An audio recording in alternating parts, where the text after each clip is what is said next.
এই বুলি পাছে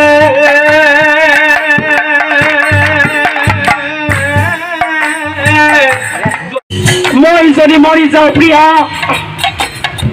তুমি কি কৰিবা জানা? নমস্কাৰ, মই দীপক কুমাৰ সকলোলৈকে স্বাগতম জনালোঁ আৰু আগতীয়াকৈ নৱবৰ্ষৰ শুভেচ্ছা জনালোঁ।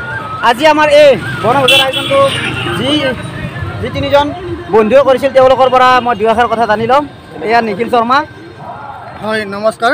আৰু আমাৰ মৰমৰ অজন্ত দা। নমস্কাৰ। আৰু বন্ধুবৰ্গ আমাৰ শংকৰ। এতিয়া মই সৰ্বপ্ৰথমে নিখিল শৰ্মাক সুধিছোঁ, এই পিকনিকটো কিয় মানে এনেদৰে কৰা হয়? হয়, নমস্কাৰ। মানে সকলোখিনি বন্ধু পাঠকখিনি লগতে সদায় কৈ থাকে মানে এনেকৈ যে আমি এটা পিকনিক যাব লাগিছিলে ডিচেম্বৰ মাহতে যাম কি কৈ থাকে। তাৰপিছত মানে ইয়াতে ক'লে কি যে তোমালোকে আয়োজন কৰা, আমি আছোঁ বাৰু এনেকৈ কৈছে। আমি আলোচনা কৰি বাৰু আজি আমাৰ সময়টো আহি পৰিল বাৰু। আজি এনেকৈ কৰিলোঁ। হয়। তাতে আৰু আমাক যাতে কোনো বেয়া নাপায় আৰু সেনেকুৱাকৈ আমি হেৰিটো কৰিছোঁ। আমি ড্ৰেছ পোছাক লৈ আহিছোঁ, নাম প্ৰসংগ কৰিম আৰু পিকনিকটো আমি ভালকৈ কৰিম বুলি ভাবিছোঁ। বঢ়িয়া। এতিয়া মই অজন্ত দাক সুধিছোঁ, মানে পিকনিকটো মানে আয়োজন কৰাত আৰু নাগাৰা নামৰ অনুষ্ঠানটো কিয় অনা হ'ল? নাই, এইটো আচলতে আমি এটা ভাবি আছিলোঁ, আমি প্ৰগ্ৰেমটো অকণমান ব্যতিক্ৰমীভাৱে কৰিম। তো ভবা নাছিলোঁ ইমানখিনি যে হৈ যাব, ভবাই নাছিলোঁ আৰু ইমানখিনি সাহস কৰিব পৰা হোৱাও নাই। আচলতে আমি চবকে বিচাৰিব লাগিছিল, কিন্তু আমাৰ সময়ৰ অভাৱ হ'ল আৰু ইমানখিনি সাহস হোৱাও নাই। আগলৈ এনেকুৱা এইটো অনুষ্ঠান বহুত বেছি ডাঙৰকৈ কৰিম বুলি ভাবিছোঁ।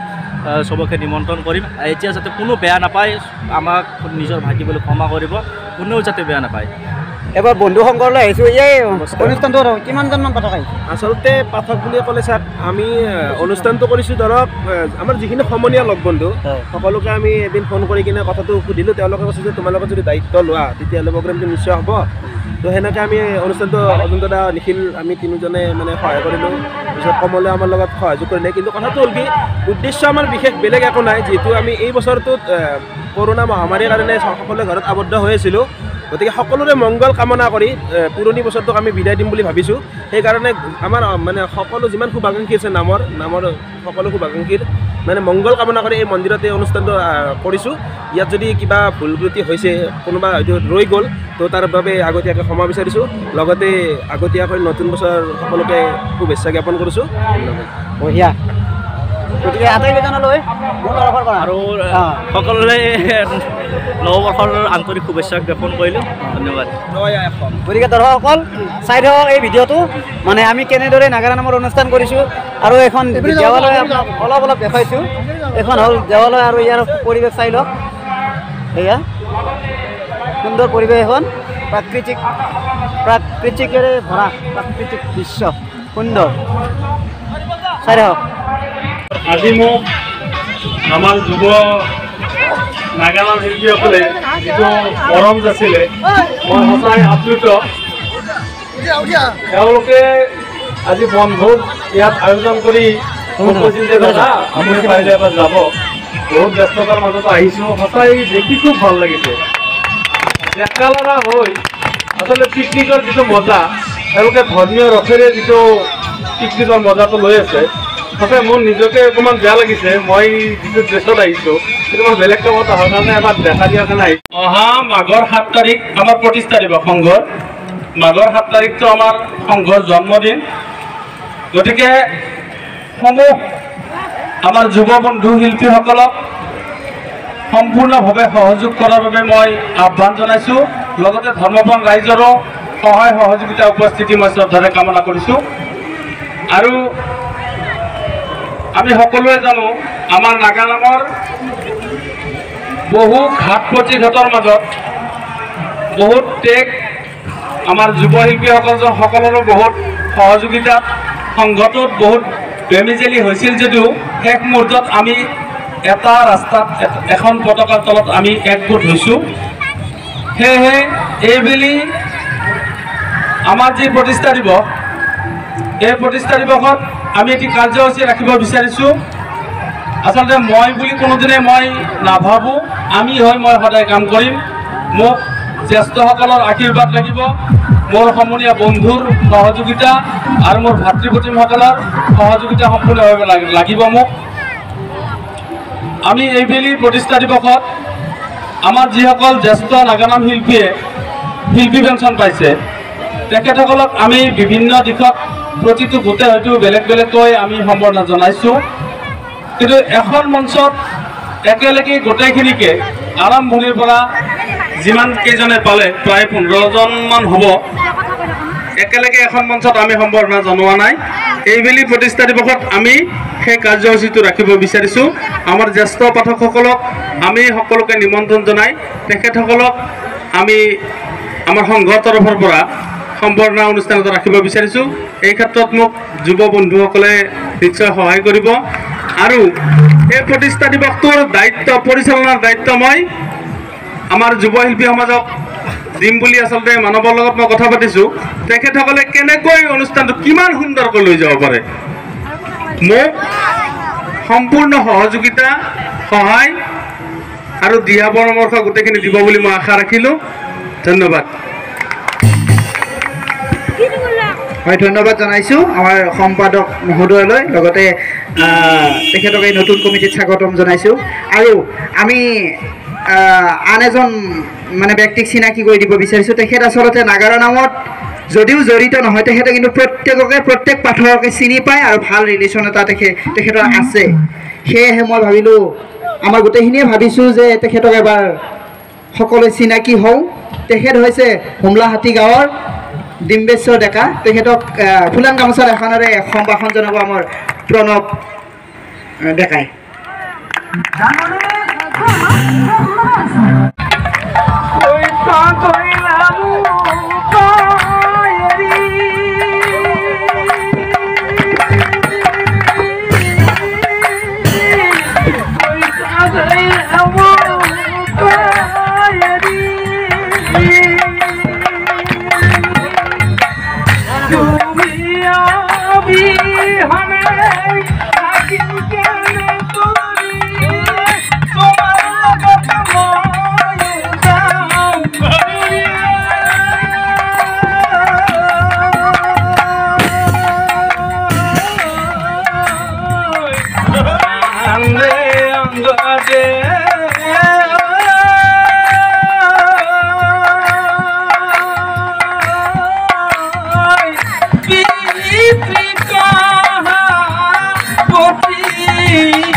एही बोली पासे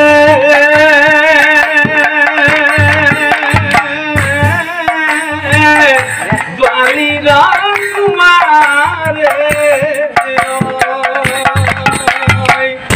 प्रभुरा मोरा गे कोई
যমুনার মাঝে দেখে ধ্যান করি আছে তাতে কোনই বুঝি পায়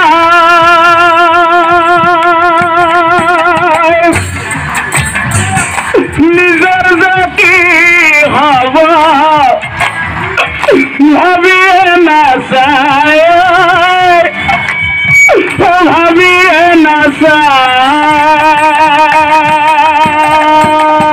আজি যদি দেশক মই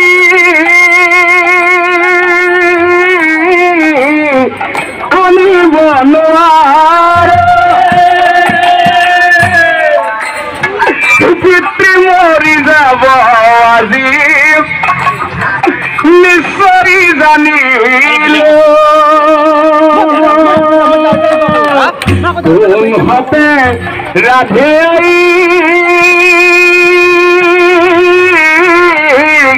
মোক দেখুৱা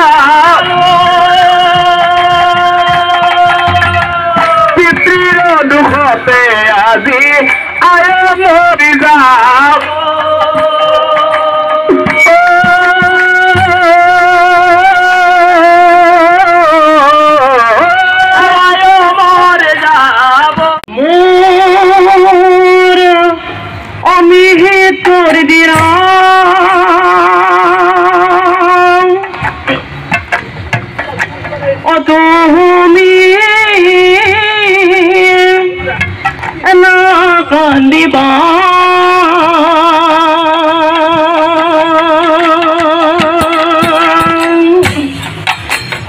মই যদি মৰি যাওঁ প্ৰিয়া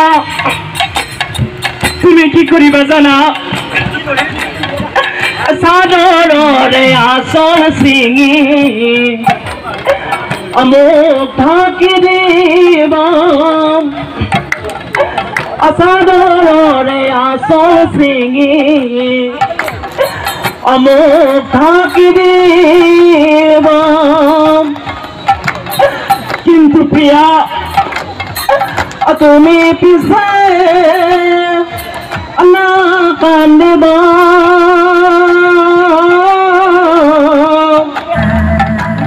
তুমি না কান্দিবা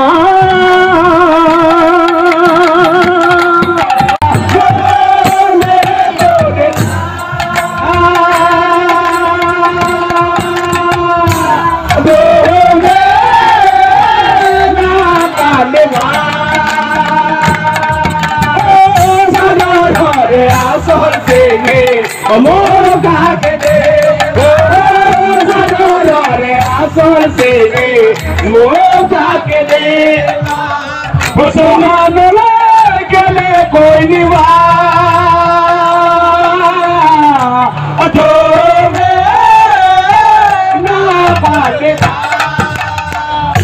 कांदी कांदी उठे गो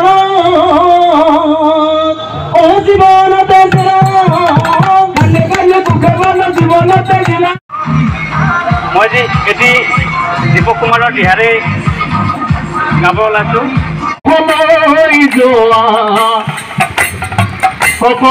कुंडल তুমি